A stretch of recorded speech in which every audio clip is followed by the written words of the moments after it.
Welcome to the Ripple Effect Podcast. I am your host, Steve Harper, and today I'm joined by a really interesting dude. His name is Justin Foster. Justin and I were introduced to one another by a good friend of ours, Ann Fry. I guess Justin and Ann were neighbors. Justin and his family recently moved to Mexico, which I'm super intrigued to learn about.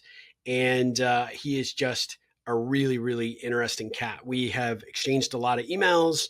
We've connected. I've had to really heap mad praise on him because he was super patient in getting this done. We've been talking about it for the better part of a year. And he was super, super kind. A few months back, some situation happened with my dad. So I was going to be out of town. We got it rescheduled. We were supposed to do it last Friday.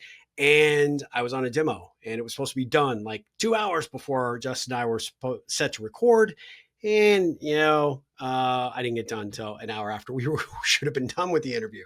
Super kind, super patient, really, really easy and accommodating. Justin is the co-founder of massivechange.co. We'll get into that. And he also is a prolific writer. He's got The Third Way on Substack. Fascinating guy. He calls himself the activated white dude living in central Mexico, co-founder of Massive, helping soul-led entrepreneurs build sacred brands as a fractional CMO and coach. He calls himself a writer, a poet, and a provocateur. I think he is that and then some. He loves coffee, he likes bourbon, and country music purist. He's a country music purist. I love that. I love that.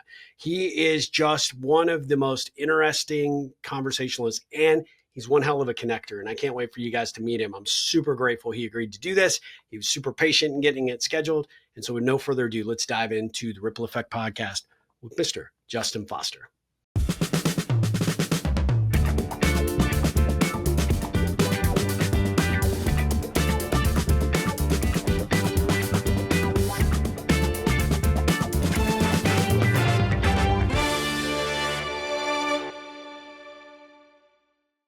Guys, I'm super excited to be joined by Justin Foster today. Justin, how are you doing? I'm good, man. Thanks for having me on. How is life south of the border? You and your family just recently relocated to Mexico. What part of Mexico? I've been dying to ask. Yeah, we're in Mexico City in an area called Colonia del Valle, which is it's just south of the city center. And we got down here in early June. And people ask me, what's it like to live there? And I'm like, well, we moved here. We're not really living here yet in the sense of like, it's a huge adjustment to move anyway, but it's especially huge to move to a different country. It's something I'd never done before. So Virginia, my partner, has lived in multiple countries. And so she was more used to the process. But the big adjustment for her and for me is that we live in a big city now. And the noise, it's like the city has tinnitus and you can hear it all the time, right? Yeah, except at night. It's really interesting to have like 22 million people live here, and from mostly at night, unless there's sirens or something, it is completely silent. So it's kind of strange, I'm curious, how did you pick Mexico City versus anywhere else in Mexico, and what was the draw for it? Just the experience there? What motivated you guys to move? Because you were living in Austin, Texas. Actually, for our audience, just a little bit of background for us. We were introduced by Ann Fry. It's only taken us the better part of a year to get this thing going, but you and I have been on each other's emails and we've communicated that way. But this is actually the first time we've actually gotten an opportunity to see each other somewhat face to face. But I know her and Jim were very sad to see you guys move. But what was the drive and the motivation to go to Mexico City? Yeah, so I'll start with that question. So there were three motivations. One is that Virginia, my wife, my partner, is from Nicaragua. She's been in the U.S. we've been together for 5 years. She's been in the U.S. for 8 years. Okay. And she can't go back to Nicaragua because she is the president of the president of the largest women's rights group in Central America, maybe one of the biggest ones in all of Latin America. And the Ortegas, plural, the president and his wife, who is the vice president, have her basically on a target list. Wow. Even though she's a U.S. citizen, it would still be very unsafe for her to go, or unsafe for her family that lives there. They'd be more likely to do something to her family. Oh, So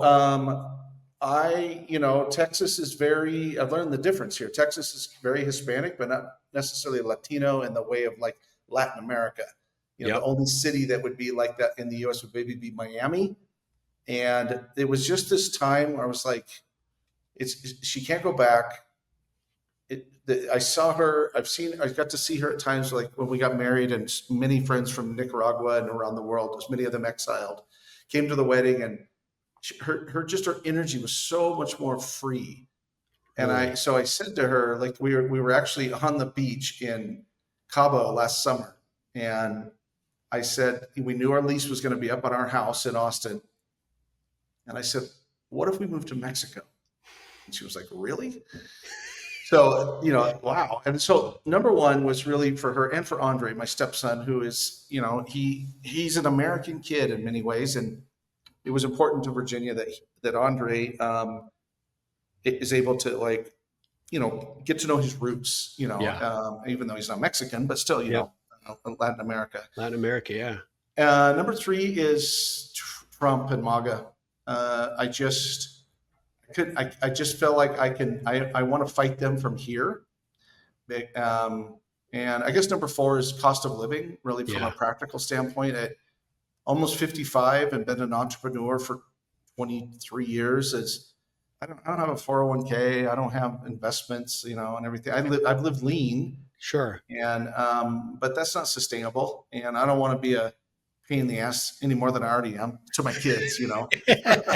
And so, you can come down here and live very reasonable. There's in many ways it's less expensive Yeah. here.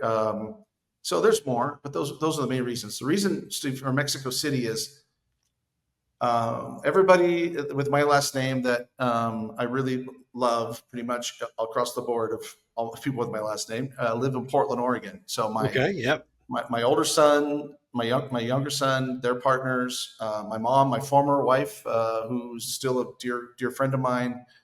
They all live in Portland. We don't want to live in Portland. I love them. I don't love Portland. But I need to go. I've committed to going back there at least once a quarter. And so we started looking, and the only city in Mexico to get to Portland that's fairly easy is Uh-huh. Cabo. And I don't want to live in Cabo. Cabo's like Phoenix with a beach, or Palm Springs with a beach. It's Yep. not pretty. I Yeah. mean, and number two, and maybe even number one more, is that Virginia's mom, my mother-in-law, lives in Mexico City, and she's very youthful in many ways, but it's nice to be close to her, and it's nice for her to be able to see Andre very regularly, and so Mexico City was the choice. And then we kind of just, you found the school for Andre first, Yep. and that we liked, and that ended up being in Colonia del Valle, and we found an apartment, which is a funny story unto itself. And his school is about a 10-minute walk south of our apartment. So Oh, that's perfect. How old is Andre? he'll be 16 in a couple of weeks. Okay. Yeah. How was so moving not only to a different country, but then on top of that with a teenager? I am very curious Yeah. how that transition worked. I mean, was he all for it? Was it a challenge? How's he acclimating to the school environment down there? Because I understand educational system is vastly different from what he's probably experienced here in the Yes. U.S. Very different. Yeah. Very different. Well, he's moved a lot in his life. And uh, and certainly we talked to him about the idea, and he had a voice in it. We wanted to honor that, and he said he wanted to do it as That's long awesome. as it was a funny thing is he said, I just wanted to be able to go see Kendrick Lamar with his best friend. And so I made that happen. Actually, before we moved, he got to go see Kendrick in Houston, Oh, and his first ever big concert. I didn't go with him. I dropped him off, and they went to the show, and that's pretty cool. I love Kendrick Lamar too. yeah. And between the three of us, he has assimilated the fastest. And part of it's conditional. He is in school, and he's very social, and like he made lots of friends. And the school system here, even if he was in public school, he's in a private school here. That Latin Americans take their education seriously, and the whole standardized testing, and you can cheat and chat GPT your way to making test scores. That shit doesn't fly here. So that's been a big adjustment. And but I give him credit that, he's not like necessarily, Virginia's got a PhD, and she seriously could probably just stay in school permanently. She just Yeah. loves to learn. He's not really like that, Yeah. but he's shown up on some like stuff that would be really hard. He's shown up, and I'm super proud of him for that. That's awesome. Oh, that's fantastic. So it sounds like the transition from his perspective was relatively not challenging, and for you, you're still, you're kind of in that honeymoon phase, right? Probably in terms of just still getting acclimated. I've really enjoyed following your adventures via Instagram. I mean, I'm amazed at, and I've never been to Mexico City. I hope to come one day and hang out, maybe have a cerveza or two with you or something, That'd be but awesome. the Yeah. colors and just Yeah. the pageantry of that city and Mexico in general, but really what you've documented in your time there is really, really magnificent. Did you know that going in, or was that, kind of a surprise in terms of how you said there was a funny story in terms of how you found your apartment? I'm hoping you'll Yeah. share that, but I Sure. mean, the whole environment and area, I think one of your posts was talking about, basically you don't go to like HEB and, shop for 2 weeks worth of Mhm. groceries. Your market's around the corner. Everything is Mhm. very social around that type of shopping and that experience. It's very communal. But I've really been amazed at how you've acclimated so quickly to that environment. Well, thank you. Yeah. Yeah, there's no two wheat even the same. Like nothing homogenous about Mexico at all. Um, and it's diverse in a very different way than we would consider diversity in the U.S. because there's not a lot of like what do they say, ethnic diversity here. Yeah. But every single person looks different, like they have different style. And it's a funny little observation I haven't shared before. I'll do it here now. Do you know Gorn Brothers in down South Congress, the hat store? Oh yeah, yeah, yeah. Yeah. So that's a small little chain. I think they're out of New Orleans, Yep. and they have these ball caps that have like a spirit animal type thing on Uh-huh. them. You see those everywhere here, mostly on like older dudes, like my age and up. And it's got like the dog or the bull or the rooster. Yeah. Anyway, but it's like there's a individual expression here is very unique. So from an architecture standpoint to style to all kinds of different things is just very, very diverse. And um, so the you mentioned honeymoon, like there's the goal here is for me is that I want to there's a learn about the city. I want to be in. I want to live Yep. here. And but it is so different than living in the U.S. that you can't really even imagine it.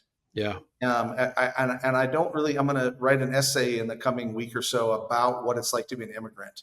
Like the perspective is so eye-opening. It makes me extra like angry to the point of nausea about the way that immigrants are treated in the U.S., especially Yeah. immigrants that are black or brown. Yeah. And it just infuriates me. And so some days it's overwhelming. And I didn't realize like how much the language barrier would be a thing. I thought, well, I'm learning, I'm smart, I was taking lessons, I'm married to a Latina, like there's Google Translate and everything, but it's, I have dealt with in my life something called RSD, which is rejection sensitivity disorder or Okay. dysphoria. It's a combination of RSD comes from ADHD and childhood trauma typically. Okay. And I find myself frequently, I wouldn't call myself triggered like a panic attack, but definitely like heart racing, sweating when I have to communicate with Ah. somebody. And and if I'm not internally resourced, if I'm not, we were talking a little bit before we went on air that I've had to switch medications for ADHD. It's kind of messing with my head. But if I'm not internally resourced, I almost like shut down. Like and I'm very much an extrovert. So the idea Yeah. that I'm just going to stay in the apartment is strange. But I'm working through those feelings, and that's why I, I, I I went back to working with a therapist, a Mexican woman named Irma, who's been amazing, and kind of like I got to get resourced, and I got to learn the language. Yeah. So I got to accelerate that. So I'm going to be doing some more like group classes. So maybe I can make some friends too. Ah, But it's been that part has been more difficult. And I'm 6'3", shaved head, beard, white. I got Viking blood. You can kind of tell, and you catch attention. Yeah. yeah, and it catches attention, and it's not necessarily good attention either. Most people are just sort of neutral, but I will try to explain it this way. Do you know like the kind of privileged liberal college girl, like, I'll use that, or Mhm. guy, but typically it's like a social justice warrior, and it's like she's a vegan and she's got all the bumper stickers on the car her parents bought for her. Yeah. Yeah, there's sort of a version of that here with the younger Okay. people, which is the whole gringo go home, that you're a colonizer, you're gentrifying and things like that. Now that's where I live. That's not Yeah. true. There are Really, that's parts of good. Mexico that there's a lot of gringos. That part of Mexico City, but it's a tiny minority that doesn't like it, and they don't even live there often. They don't even live in the same area. It's sort of it's a so kind of a, yeah, it's a little bit of a righteous projection. Let's just put it that Mm. way. And so there's a little bit of that, and there's a little bit of like some of the older people. Um, they don't. You can just tell they're like, oh, another American, Another American. another Yeah. another gringo. A little bit of that. Now those are exceptions, but when you have RSD, you don't really remember. You just sort of over-index Sure. everyone's reaction to you, and it's so that part has been. I didn't realize it was going to be such a mental struggle to deal with my own like inner shit again. It's like cultural RSD. It's this. I, Yeah. I don't know another way to describe it. But I'm aware. Awareness is the first step to change. So I'm Yeah. aware that I was like, oh, well, what would make me more confident is to, well, getting my meds figured out would be nice, but also learning the language, and then I need some people to hang out with that are bilingual besides Yeah. Virginia and Andre, Yeah. and so that's the next step is to make Well, some friends. as soon as we're off of this, I'm going to make an introduction to you. I had a guest on last year, Maritza Garcia. She was living in Miami. She's a brand. You guys would talk. We'll talk about your career here in just a sec, but comes from marketing background. She's a fractional CMO. She was, I think, vacillating between Miami and different parts of Mexico, but she has settled back in Mexico City. Oh, Amazing lady, loves to really engage, connect.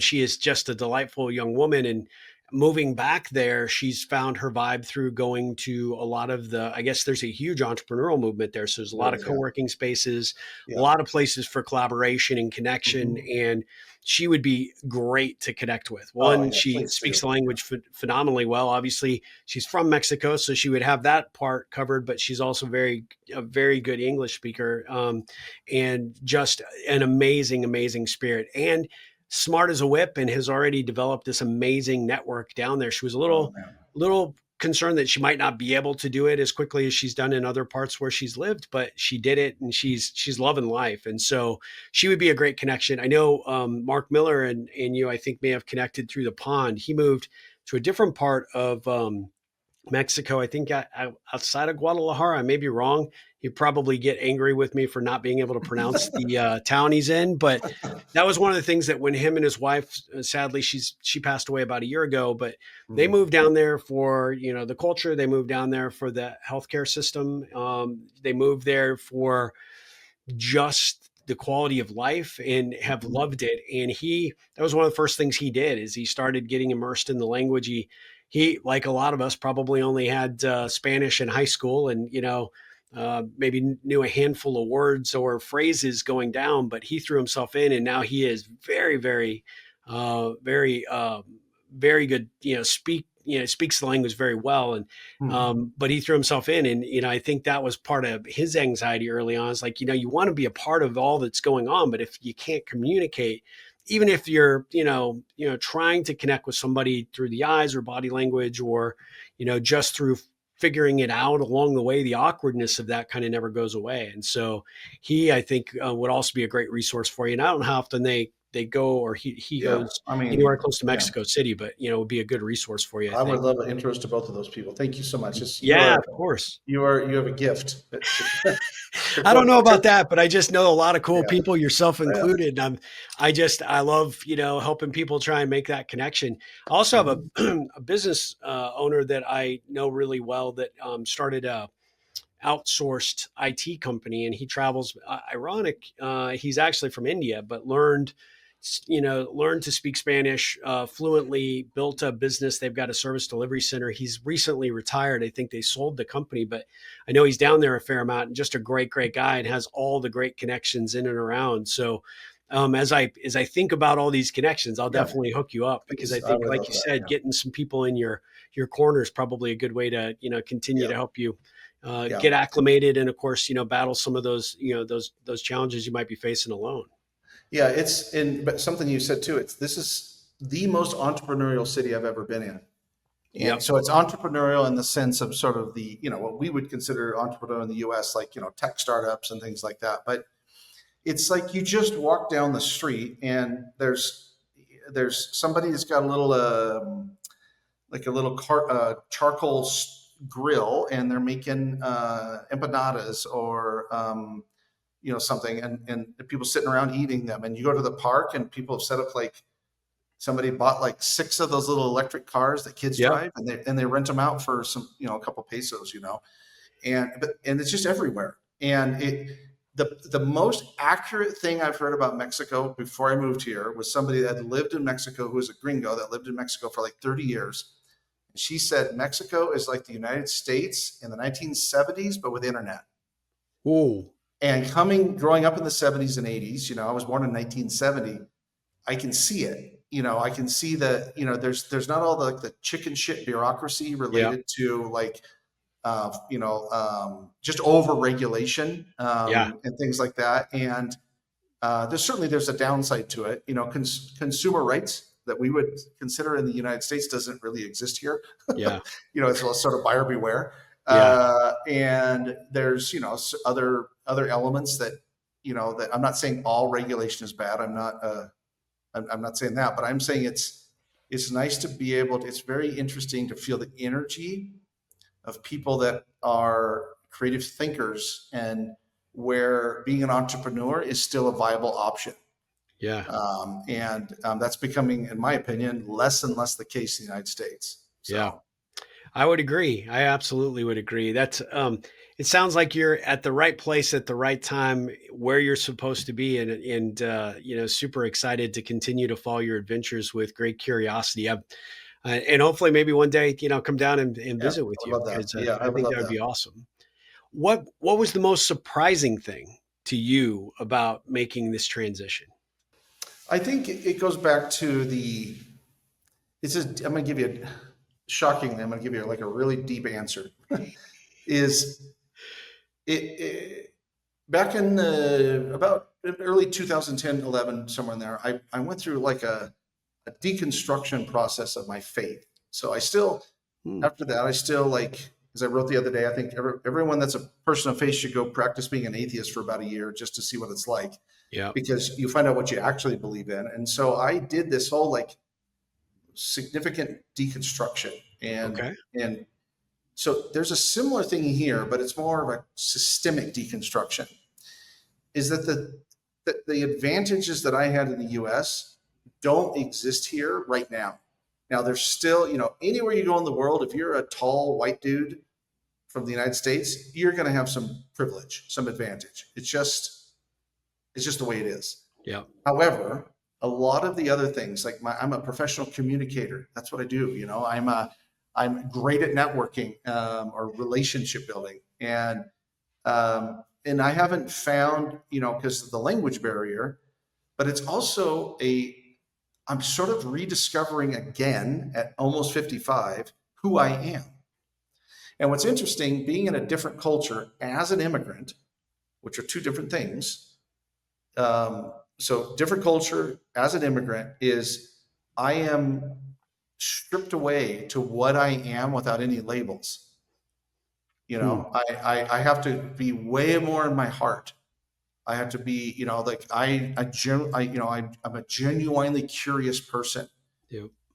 And so there's been this kind of, in addition to the downside of a systemic shift like that, of which is, sometimes rampant anxiety and a sense of, wanting to crawl under the bed and, whatever, is there's a bunch of positive things too. It's like partially because I walk everywhere almost, unless I have to get someplace quicker because of an appointment.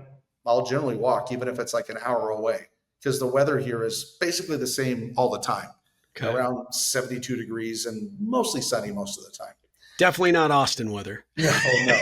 Yeah, another reason we chose Mexico City. Yeah. Yeah. Anyway, but I've lost weight, I don't know how much, probably 20 pounds. And I don't stress eat here. That's good.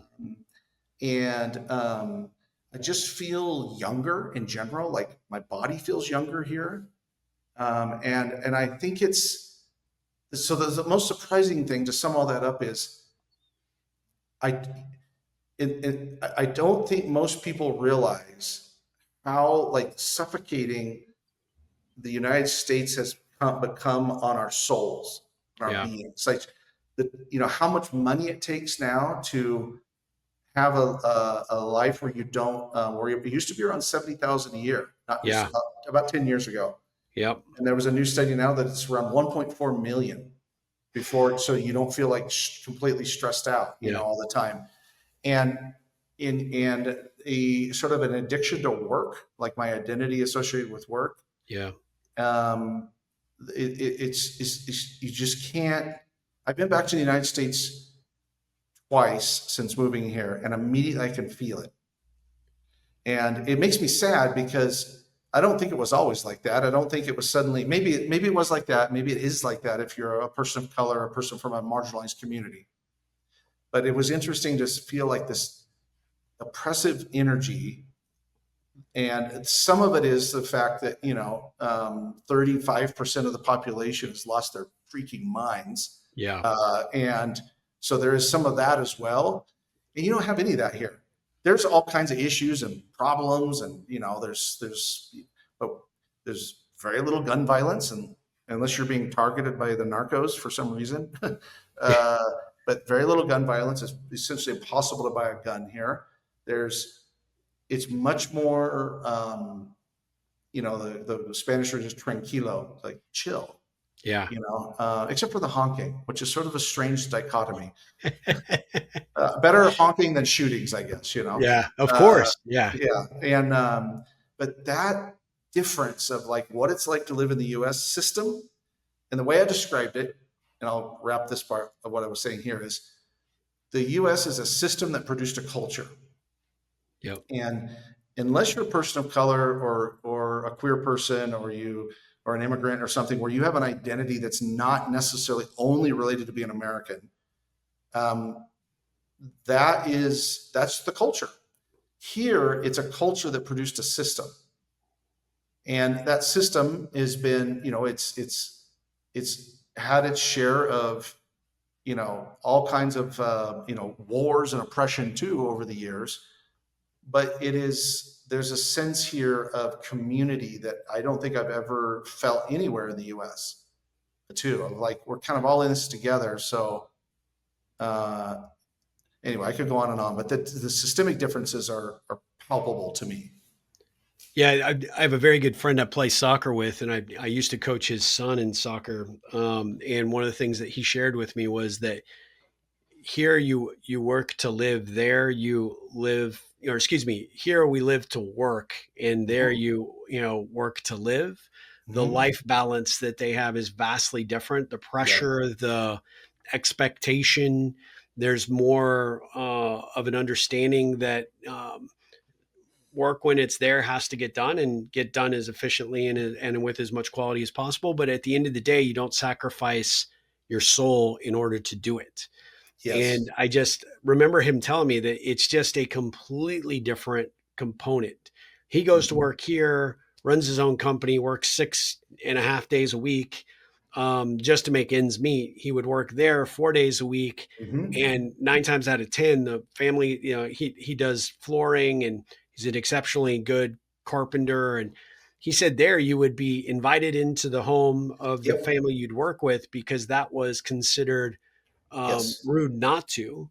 You'd Yes. be a part of their dinners, you'd be a part of their lunches, that you would Yes. not be ever looked at as a lower class worker doing this manual labor. They would treat you with respect and kindness. And here it's as if you don't even exist, but hurry up and get the job done. And no matter what we agreed to, the price is always, they always feel like they can knock it further down. And it made me sad. And I know for him, he came here with his wife at the time. They had kids, and they were at this point. I think in his life, he kind of looked at it as being stuck, but recognizes the freedom that the opportunities down there present. And he said that it's not that I don't expect to be here a big portion of my life, but I expect to live my life down where I'm more welcomed in more, not even just familiarity, just feel like I am at a place where people appreciate me for who I am. Yes. Right. Yeah. And identity is very different here. I have observed, one thing there is here is pretty rampant is classism is pretty rampant in the sense Oh, of, and it's not that they you look and they said look. I mean, yeah, maybe I don't know. I'm not.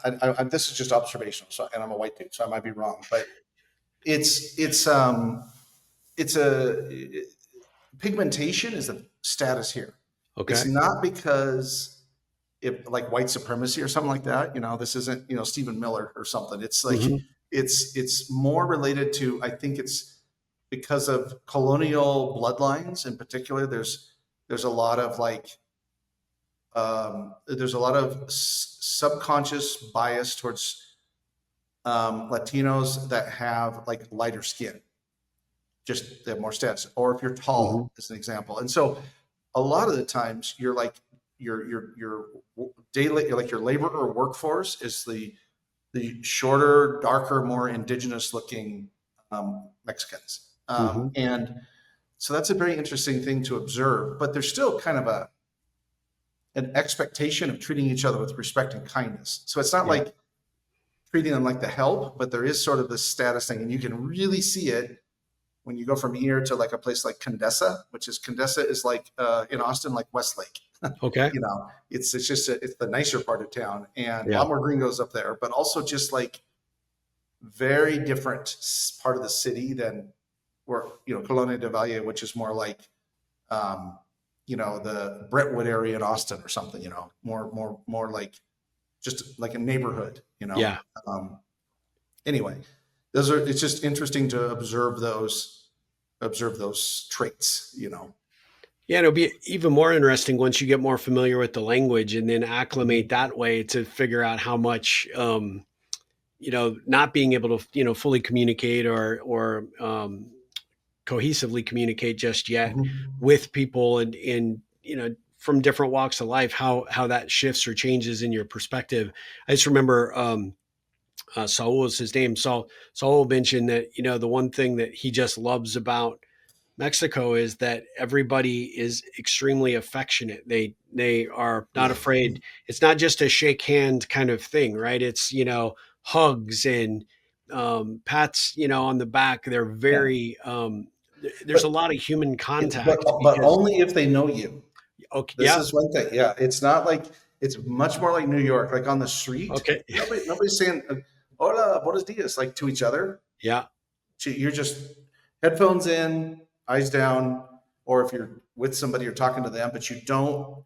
You could be like standing at a stoplight, waiting to cross the street, and there'll be like 20 people there, but nobody's talking to each other. wow, But if you know somebody, or if somebody like I got a very unique experience a few on a few days ago. that there's a very large Nicaraguan community here because of the exiled as well. Yep. And so these are people that Anna, my mother-in-law, knows all of them pretty much, and Virginia knows many of them as well. And one of them they were moving to London. They're gonna go, I think, go to college in London or something. So they had a big party at a place, and everybody, I sort of I was like Nika by association. And that, like, they don't know me. And so, but they would come and they'd kiss me on the cheek and hug and everything. And now that's not necessarily something you would do, like just as a stranger. You'd probably get, Yeah. they probably wouldn't put up with that. But it's like when you're in, they're affectionate, Yeah. and there's a warmth to that is, and a sincerity to it as well that is very unique. Yeah. That, yeah, that sounds very similar to what he's told me. But like you said, it's truly genuine though. Right. And Mhm. once you're in, you're in, and it's almost as if you're, La Familia, right. Yeah, yeah, Even if you aren't by blood relation, which I think right. is amazing. I just threw that out there because I'm on Duolingo. So just, Well done. I I I want to go back a little bit because I want my audience to get an understanding of who you are as an individual, as an entrepreneur, and the venture you're working on today. But you grew up in Oregon, Hmm. um, and I liked how something I read about you is like kind of an Oregon cowboy, right? Like Hmm. you're a country music enthusiast. You have a lot of ties to sort of that. Kind of that country kind of vibe and feel. Tell us a little bit about how Justin became Justin. Well, yeah, I grew up in Oregon, on a cattle ranch, which still exists. It's split between my father and my uncle, but it's in Eastern Baker City, Oregon. Okay. And I was always kind of the weird kid in many ways, empath and very curious. And I grew up in my mom's family. So my dad's family wasn't associated with this, but essentially a Christian fundamentalist cult that I grew up Oh, in. okay. And, that whole fundamentalism in almost any situation is basically just teaches you that you're a piece of shit. Mm, And so there's nothing other than being really good at Bible trivia. There's no like great gift in any of that. And I also came from a very abusive home, and my mother was abusive, and we have since reconciled, and it took many years. I didn't really connect with her like emotionally and honestly till I was like 46, I think. And anyway, but I was very proud of my ranch roots. It was the best part of growing up in that time. yeah. Home life sucked, but ranch life was fun. It was hard, and I was a history buff, and I read Louis L'Amour as an Yep. example, and I loved Charlie Russell, the painter, and watched all the movies when I could, even because we weren't allowed to go to movies or we didn't have a TV, but I was able to on my grandparents' place watch, John Wayne and Clint Eastwood and Yep. uh, you know uh, all of that stuff, and that's sort of indelible. It's just like it is who I am, and um, then lived in Boise for almost 20 years, Oh, and wow. yeah, and then moved to Austin in 2014 after my like kind of the culmination of that deconstruction I told you about. And I was like, I got to get out of here, and moved to Austin. And I have an affinity in many ways still for Texas, and Yeah. I'm honest about the history of Texas. It's different than many people that don't like to hear like what the Alamo was really about, Right. as an example. Yep. But there's still like there's complexity to it, and there's and so I still very much believe in the ethic or ethos of cowboy culture, and point out a lot that the cowboys, the original cowboys, well, it came from or vaqueros, that's where the word comes Yeah. from. And about 40% of the cowboys in the American West that worked cattle and stuff were black men. Um, Transgender cowboys were accepted into, most of the time. It's basically if you were honest and you you fought and you rode for the brand, as the phrase goes, Yeah. and you worked hard, you were accepted. Yeah. And there was a code of the West, and I think this is maybe a whole other tangent, but it's why I grieve the Western culture's bending the knee or strange fetish for Trump and all of that, because it just doesn't add up. Like, he's like the opposite of all of that across the board. Protect women and children, work hard, Mm-hmm. be honest. Like, those are the opposite of him and his circle of grifters. Yeah, I mean, and then I didn't go to college. I got married when I was 18. I didn't go to college. Logan was born. I found out that I could sell. I was in sales. And one day, and a long story, very short, I just found out I was really good at brand strategy, and it was almost by accident. Yeah. And it's a story for another time of like how someone else's stupidity led to an opportunity for me. And I realized I had this gift of being able to, like, I remember the first time I led a brand strategy session, and the client, she cried. She was like, "Yes, that's what I've been trying to say." Like, and I had this gift, very inherited, like inside of me, that I just didn't know was there, of the ability basically to take what your soul wants to say and help you say that to the world. It's the simplest way to say it. I call it brand poetry, because it is around brand. Like, to me, your brand is how other people experience what you believe. Yeah. It's how other people experience your energy, whether that's a collective energy of a large corporation or your solo brand energy. And that led to 23 years of variations of doing brand strategy. It's been basically the same. Obviously I learn and grow, and I created, expanded my knowledge in a lot of different areas, but it still comes back to that gift. I have a tattoo. My first tattoo I got is it just says Isaiah 50:4. And Isaiah 50:4 is I call it my mission verse, because it says, "You have been given the tongue of the learned to give a word in season to those that are weary." Oh, And so, that just gave me chills. I mean, yeah, that is what yeah, you do. I mean, that's what I do. Yeah. And wow. whether it's speaking or writing as well, I do public speaking, not as much as I used to intentionally. Um, Unless I get to talk to a room full of white dudes, then I definitely want to have that gig, because that's fun. Because I am, that's why I say in my bio, I'm a professional agitator. Yeah. Um, And a yeah, provocateur. I love that. and a provocateur, yeah. And it's completely by design. Like, it's real, but I don't. It's like I'm here to agitate. And the last part of this, how I evolved, and really this being in Mexico is an extension of this, is in 2020.